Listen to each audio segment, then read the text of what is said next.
से मैंने पहला क्लास में स्टैटिक्स का परिभाषा और दो गो मैंने परिसर भी पढ़ा दिया था। परिसर और क्या पढ़ाया था, वर्ग चिन्ह भी मैंने पढ़ा दिया था। बता देना इसका फॉर्मूला, वर्ग चिन्ह का फॉर्मूला क्या होता है, उच्च सीमा प्लस मैंने कल पढ़ा दिया था वर्ग चिन्ह, आप लोगों को याद होगा इसलिए मैं फॉर्मूला पूछ रहा हूँ। वर्ग चिन्ह का फॉर्मूला क्या था, उच्च सीमा प्लस निम्न सीमा बटा 2। मैंने कल पढ़ा दिया था, याद रखिएगा, बहुत ही काम आएगा ये सब फार्मूला। मैंने एक फार्मूला और पढ़ाया था, परिसर बराबर क्या होता है, उच्चतम मान माइनस न्यूनतम मान बराबर क्या होता है, परिसर। आज स्टैटिक्स का दूसरा क्लास है, चलिए मैं आगे बताता हूँ।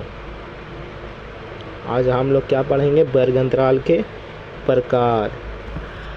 वर्ग अंतराल को मुख्यतः दो भागों में बांटा गया है। कितने भागों में बांटा गया है, दो भागों में बांटा गया है। पहला क्या है, अपवर्जी वर्ग अंतराल, क्या अपवर्जी वर्ग अंतराल। दूसरा क्या है, समावेशी वर्ग अंतराल। ठीक है, हम ये दोनों को परिभाषा में समझेंगे कि ये दोनों है क्या। ठीक है बच्चे लोग, मैं परिभाषा इसका बताता हूँ। अपवर्जी वर्ग अंतराल किसे कहते हैं, ठीक है मैं बताऊंगा किसे कहते हैं। अपवर्जी वर्ग अंतराल वैसा वर्ग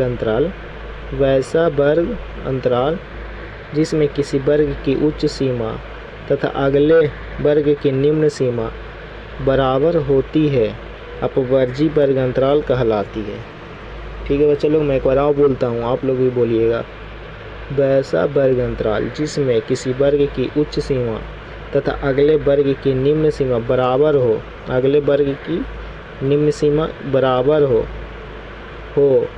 अपवर्जी वर्ग अंतराल कहते हैं। इसमें मेन पॉइंट क्या है, मेन पॉइंट मैं बताती हूँ। देखिए, वैसा वर्ग अंतराल जिसमें किसी वर्ग की उच्च सीमा तथा अगले वर्ग की निम्न सीमा बराबर होती है, उसे अपवर्जी वर्ग अंतराल, मतलब इसमें बराबर होगा, समावेशी में बराबर नहीं होगा। मैं आगे फिर बताता हूँ समावेशी किसे कहते हैं। ठीक है बच्चे लोग, समझिएगा किसे कहते हैं। ठीक है, मैं समावेशी अब बताने जा रहा हूँ। समावेशी वर्ग अंतराल, ठीक है, वैसा वर्ग अंतराल जिसमें किसी वर्ग की उच्च सीमा तथा अगले वर्ग की निम्न सीमा बराबर ना हो, समावेशी वर्ग अंतराल कहते हैं। क्या कहते हैं, समावेशी वर्ग अंतराल कहते हैं। याद रखना, इसमें बराबर होगा, इसमें बराबर नहीं होगा, इतना ही बस याद रखो। मैं आगे इसका उदाहरण बताता हूँ।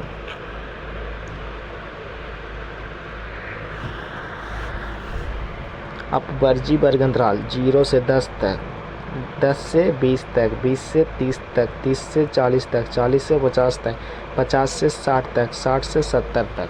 समावेशी वर्ग अंतराल 1 से 10 तक, 11 से 20 तक, 21 से 30 तक, 31 से 40 तक, 41 से 50 तक, 51 से 60 तक, 61 से 70 तक। मैं ये दोनों को बताऊंगा। देखो, अगर कोई आदमी बोले जैसे कि 0 से 10 तक अगर बोलेगा और 10 से 20 तक, इतना याद बता रखो। अब बोलेगा कि 10 किस में आएगा, तो अधिकतर बच्चा लोग गलती कर देता है, सोचता है कि 0 से 10 तक इसी में है तो इसी में 10 आएगा। नहीं, ये 0 से 10 तक है, मतलब 10 से नीचे होगा, मतलब इसमें 90 तक आएगा। 9 रहेगा तो इसमें, और 10 जैसी बोलेगा तो इसमें हो जाएगा, इसमें ये गलती हो जाएगा। ठीक है, 0 से इसमें 10 होगा, इसमें। फिर से मैं बताता हूँ, अगर कोई व्यक्ति बोलेगा, पहले दे देगा, कैसे पहले बना के दे देगा, पहला ऐसे लिखेगा, दूसरा ऐसे लिखेगा। ठीक है, 0 से 10, 10 से 20 बोलेगा, 10 किसके बीच में आता है, तो अधिकतर बच्चे लोग बोलेगा सर पहला में आता है, पहला में। लेकिन गलत है बच्चे लोग, इसमें 0 से 90 तक आता है, इसमें 0 से 9 तक आता है, और इसमें 10 से 20 तक आता है, इसमें। ठीक है बच्चे लोग, मैं आगे बढ़ता हूँ। आप VVI पॉइंट है, ये VVI पॉइंट है, मैं पहले से ही लगा दिया हूँ VVI पॉइंट। चलो मैं बताता हूँ। समावेशी वर्ग अंतराल को अपवर्जी वर्ग अंतराल में बदलना। अगर कोई क्वेश्चन समावेशी वर्ग अंतराल में दिया हुआ तो समावेशी में कभी नहीं, कोई मास्टर बनेबे नहीं करता है। इसे बनाने के लिए पहले अपवर्जी विधि में लाना पड़ेगा। कौन विधि में लाना पड़ेगा? अपवर्जी विधि में लाना। कौन विधि में बदलना पड़ेगा बच्चों लोग? अपवर्जी वर्ग अंतराल में बदलना पड़ेगा। समावेशी में ये वाला मैथ बनता ही नहीं है, मैं पहले ही बता दूँ। जैसे कि देखो समावेशी इसे कहते हैं 1 से 10 तक, मैंने पहले ही बताया था समावेशी कितने से कितने तक होता है। 1 से 10, 11 से 20, 21 से 30, 31 से 40, 41 से 50, 51 से 60 तक। अपवर्जी में बदलने के लिए मैं बताता हूँ। अपवर्जी में बदलने के लिए इधर वाला में 0.5 घटाएंगे और इधर वाला में 0.5 जोड़ेंगे। ठीक है बच्चों लोग, इसमें घटावेंगे, इधर वाला में घटावेंगे, इधर वाला में जोड़ेंगे, इधर वाला में घटावेंगे, इधर वाला में जोड़ेंगे। ठीक है, देखो आगे तुमको इसे ही बना हुआ है। देखो इसमें 0 पॉइंट घटावेंगे तो 0.5 आ जाएगा, और इसमें 0.5 जोड़ेंगे तो 10 है तो 10.5 हो जाएगा ना। ठीक है, उसी तरीक़ा से देखो इसमें घटाया है, इसमें घटाया हुआ, इसमें बढ़ाया हुआ, इसमें घटाया हुआ, इसमें बढ़ाया हुआ, इसमें घटाया हुआ, इसमें बढ़ाया हुआ। ठीक है, अब समझ गया। कोई भी क्वेश्चन समावेशी में वर्ग अंतराल में रहेगा तो उसे अपवर्जी वर्ग अंतराल में पहले बदलेंगे, फिर वो बनेगा। ठीक है, अब मैं पढ़ाऊँगा केंद्रीय प्रवृत्ति की माप। केंद्रीय प्रवृत्ति की मैं पढ़ाऊँगा केंद्रीय प्रवृत्ति की माप। मैं इसका बताता हूँ। केंद्रीय प्रवृत्ति माप के अंतर्गत पहला क्या आता है? पहला में आता है, इसी में पढ़ा जाता है माध्य माध्यिका बहुलक। पहला आता है माध्य। ठीक है बच्चा लोग, दूसरा में आता है माध्यिका, तीसरा में आता है बहुलक। ठीक है, और तीसरा में क्या आएगा? तो तीसरा में क्या आएगा? बहुलक। मैं तीनों का फॉर्मूला बताऊंगा। ठीक है बच्चा लोग, मैं तीनों का फॉर्मूला बताऊंगा, माध्यिका का भी बहुलक का भी। आज मैं माध्य पूरा बढ़िया से पढ़ाऊँगा, ऐसा पढ़ाऊँगा वो आप कभी भूलेंगे नहीं। मैं शुरू करता हूँ पढ़ाने के लिए। ठीक है बच्चा लोग, मैं माध्य पढ़ाता हूँ, और इस पे कई न्यूमेरिकल क्वेश्चन भी आएंगे जो हम भी बताएंगे, आप भी बताएंगे। ठीक है, मैं पढ़ाता हूँ माध्य, डिफाइन करने का कोशिश करता हूँ।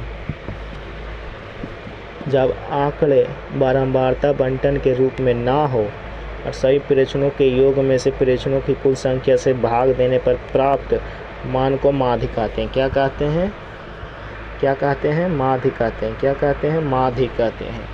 ठीक है बच्चा लोग, इसको मत याद रखिए, कोई दिक्कत नहीं। इसको नहीं याद रखिए, कोई दिक्कत नहीं, लेकिन फॉर्मूला को आप याद रखिएगा। फॉर्मूला याद रखिएगा, हर जगह क्वेश्चन बनेगा। ठीक है, माध्य का 2 फॉर्मूला होता है, मैं पहला बताता हूँ, अगला मैं आगे बताऊँगा। ठीक है, माध्य के फॉर्मूला क्या आता है?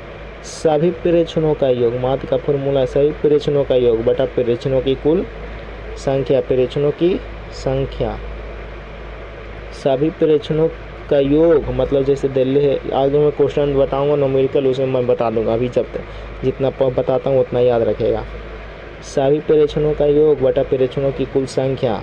ठीक है, अब इसमें न्यूमेरिकल क्वेश्चन मैं बताता हूँ। क्या बोल रहा है? प्रथम 5 पूर्ण संख्या का माध्य ज्ञात कीजिए। क्या ज्ञात कीजिए? माध्य ज्ञात कीजिए। पूर्ण संख्या आप लोग तो पढ़े ही होंगे। पूर्ण संख्या किसे कहते हैं? गिनती की संख्या में 0 को शामिल कर लेने पर वह पूर्ण संख्या बन जाती है। इसका 2-3 डिफिनेशन है, मैं बताता हूँ।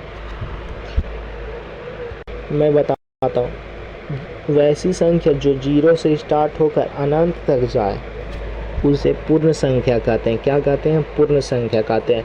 और यह क्वेश्चन क्या बोल रहा है? प्रथम 5 पूर्ण संख्या का माध्य ज्ञात कीजिए। मैंने अभी बताया वैसी संख्या जो 0 से स्टार्ट हो और अनंत तक जाता है, लेकिन कितने तक ये बोल रहा है? 5 तक जाने के लिए। तो पहले क्या जाएंगे? 0, 1, 2, 3, 4, 5 तक बोला था। पूर्ण संख्या 0 से स्टार्ट हो रही है, पहला, दूसरा, तीसरा, चौथा, 5 संख्या हो गया। देखिए मैंने बना कर रेडी कर दे कि आपको समझने में कोई दिक्कत ना हो। ठीक है, प्रथम 5 पूर्ण संख्या तो मैंने लिखा है 0, 1, 2, 3, 4। ठीक है। और माध्य बराबर आप लोगों को मैंने फॉर्मूला पढ़ाया ही है, सभी प्रेक्षणों का योग बटा प्रेक्षणों की कुल संख्या। तो इसमें कितना संख्या है ये पहले बताइए, 5 संख्या है ना। और पहले जोड़िए, ऐसा क्या लिखा है, सभी प्रेक्षणों का योग मतलब ये प्रेक्षण है, ठीक ना, ये प्रेक्षण है। इसको जोड़िए, 0 में 1 जोड़ेंगे तो 1, 1 में 2 जोड़ेंगे 3, 3 में 3 जोड़ेंगे 6, 6 में 4 जोड़ेंगे 10, ऊपर कितना हो जाएगा 10। और ये कितना संख्या है, 5 संख्या, तो नीचे लिख देंगे 5 लिखा प्रेक्षणों की कुल संख्या। ये कितना संख्या है, 5 संख्या, तो नीचे 5 लिख देंगे, फिर 5 से काट देंगे तो 2 आ जाएगा। ठीक है बच्चे लोग, आगे मैं बताता हूँ।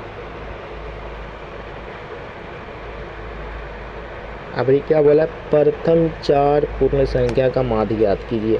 वैसा ही क्वेश्चन है, प्रथम 4 बोला, तब 4 बोला है तो 0 से स्टार्ट होता है, 1 2 3 4, 4 संख्या हो गया बच्चे लोग, 0 1 2 3 कई संख्या हो गया, 4 संख्या हो गया, ठीक है, 4 संख्या हो गया। और माध्य बराबर क्या था, सभी प्रेक्षणों का योग बटा प्रेक्षणों की कुल संख्या। याद रखिएगा, बहुत ही इंपॉर्टेंट क्वेश्चन है, और ये फॉर्मूला ही बहुत ही इम्पोर्टेंट है। फॉर्मूला याद रखिएगा, क्वेश्चन अपने आप बनेगा, ठीक है। क्या बोला, सभी प्रेक्षणों को योग मतलब जोड़ होता है, मैं पहले योग मतलब जोड़ होता है, ठीक है।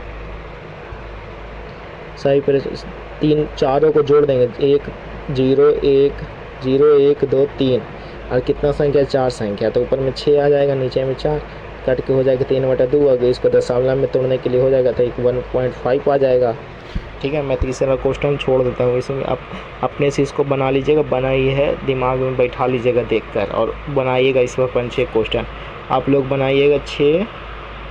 6 पूर्ण संख्या, 7 8, ठीक है, इतना आप लोग बना लीजिएगा। मैं आगे बताता हूँ इसका दूसरा फॉर्मूला, ठीक है।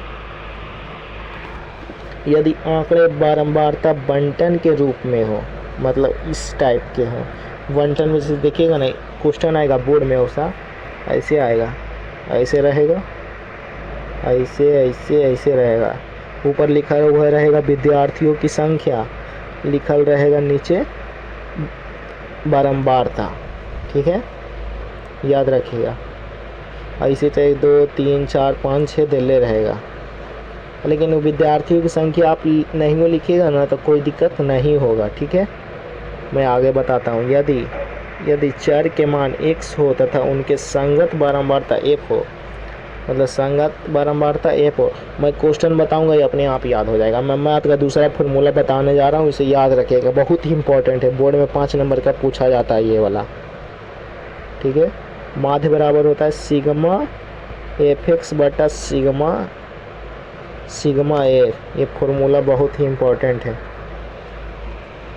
ठीक है बच्चा लोग। मैं इस पर न्यूमेरिकल क्वेश्चन बता देता हूँ, जिससे आप लोगों का सारा जो दिमाग में गलतफहमी होगा वो मिट जाएगा कि कैसे ये हो रहा है, कैसे होगा, कैसे नहीं, सब मैं बता दूंगा। बस एक न्यूमेरिकल मुझे क्लियर करने दो, अपने आप फिर अपने बताने लगेगा क्वेश्चन, ठीक है। चलिए मैं पहला क्वेश्चन बनाता हूँ। क्या चीज़ बोला, निम्नलिखित आंकड़े का माध्य याद कीजिए। आप फॉर्मूला याद रखिएगा, इसमें बहुत ज़रूरत है। देखिए कोई भी रहे, विद्यार्थियों की संख्या कोई समेसन क्वेश्चन रहेगा, ठीक है, कैसे दिले रहेगा, पहले लिखिएगा चर मान, फिर लिखिएगा बारंबार, तो उसमें दिल रहेगा जितना, और चर मान जितना रहेगा 10 20 30 40 50 60 जितना रहे, और बारंबार तो लिखा हुआ रहेगा, ऐसे रहेगा ना, तब बारंबार तो नीचे वाला रहेगा, ठीक है। मैं क्वेश्चन भी अगले क्लास में मैं दिखा दूंगा कैसा आता है बोर्ड एग्ज़ाम, मैंने खुद बोर्ड एग्ज़ाम दिया है, ठीक है बच्चा लोग, ठीक है। मैं आगे बताता हूँ। बारंबारता इसको मानते हैं x, यहाँ पे मैंने पढ़ाया था, आपको नहीं समझ में आएगा, इसलिए बोला मैंने न्यूमेरिकल बनाऊंगा तो आप समझ में आ जाएगा। इसलिए विद्यार्थियों की संख्या मानिएगा x, जिसे चर मान कहते हैं, और बारंबारता को मानिएगा f, ठीक है। इतना तक समझ में आ गया। और आपको निकालना पड़ेगा fx निकालिएगा तब ना, fx निकालिएगा तब ना आप सिग्मा fx बटा सिग्मा f लगाइएगा फॉर्मूला को, ठीक है। मैं सिग्मा fx निकालता हूँ, ठीक है। सिग्मा fx कैसे निकालता, देखिए, इसको ना इससे गुना कीजिएगा, ठीक है, इसको इससे गुना कीजिएगा, इसको इससे गुना कीजिएगा, इससे इसको गुना कीजिए, इसको इससे गुना कीजिए, सिग्मा fx निकल जाएगा। ठीक है। इसको इससे गुना करेंगे तो 10 से आ जाएगा, इसको इससे गुना करेंगे तो 40 होगा, इसको इससे गुना करेंगे तो 90 आएगा, 80 के 2 से गुना करेंगे 40 को 2 से गुना करेंगे तो 80 आएगा, 50 को 1 से गुना करेंगे तो 50 आ जाएगा। और सिग्मा एफ एक्स हमने क्या निकाला, एफ एक्स निकाला, ठीक है। और सबको जोड़ेंगे ना तो सिग्मा एफ एक्स निकल जाएगा। क्या निकल जाएगा, सिग्मा एफ एक्स निकल जाएगा, ठीक है। चलिए सबको जोड़ते हैं, कितना आता है 10 और 40 50, 50 90 140, 140 90 220, 220 और 50 270। तो सिग्मा एफ एक्स कितना आ गया, सिग्मा सॉरी गलती से हो गया था, कितना आ गया 270 आ गया, ठीक है 270। और सिग्मा एफ को जोड़ेंगे, खाली एफ को जोड़ेंगे, 1 का 2 3 3 3 6 2 8 1 9। सिग्मा एफ एक्स कितना आ गया, 9 आ गया। अब फॉर्मूला लगाएंगे, माध्य बराबर सिग्मा एफ एक्स बटा सिग्मा एफ। तो पहले के ऊपर में सिग्मा एफ एक्स कितना आया था 270 बटा कितना आया 9। इसको भागा देंगे तो आंसर आ जाएगा आपका, कितना आंसर आ जाएगा 30। इसको काटेंगे 9 तिया 27, 30 आंसर आ जाएगा आपका, ठीक है बच्चों लोग। इतना आंसर आ जाएगा, याद रखिएगा 30 सीधा कट गया है, कोई दिक्कत नहीं है इससे। मैं अगला क्वेश्चन इसमें अगर नहीं आया होगा समझ में तो अगला बार में कंफर्म मान लीजिए आपको समझ में आ जाएगा, इसलिए मैं अगला क्वेश्चन बताता हूँ, बताने की कोशिश मैं करूँगा, समझिएगा। और ठीक है मैं आगे बताता हूँ। चर मान कितना है 5 10 15, 5 10 15 20 25 30 है ना। चर मान को क्या मानते हैं, एक्स, बारंबारता को एफ, इससे क्या निकलेगा, एफ एक्स, ठीक है। इस आप इतना समझ गए होंगे, मैं आगे निकालता हूँ। 5 और 2 10, 5 और 2 10 हो जाएगा, 5 और 2 10, 10 गुना 1 10, 15 तिया 45, 20 दूना 40 और 25 चौक 100। अभी सबके जोड़ेंगे, एफ एक्स को जोड़ेंगे तो सिग्मा एफ एक्स निकल जाएगा। इसको जोड़ेंगे तो कितना आ जाएगा 205 आ जाएगा, ठीक है। और सिग्मा एफ को जोड़ेंगे तो कितना आ जाएगा, सिग्मा एफ को जोड़ेंगे तो 12 आ जाएगा। वो कितना आ जाएगा 12 आ जाएगा। हम क्या अब निकालेंगे, इसको पहले मिटा लेते हैं, मैं फिर बताता हूँ।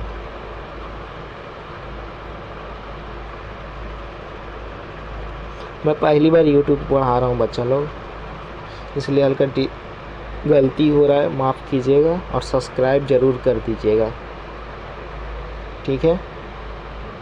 चलिए कितना आ जाएगा, फिर काटेंगे तो काटेंगे 205 बटा 12, काटेंगे तो आ जाएगा 18 आंसर आ जाएगा, ठीक है बच्चे लोग।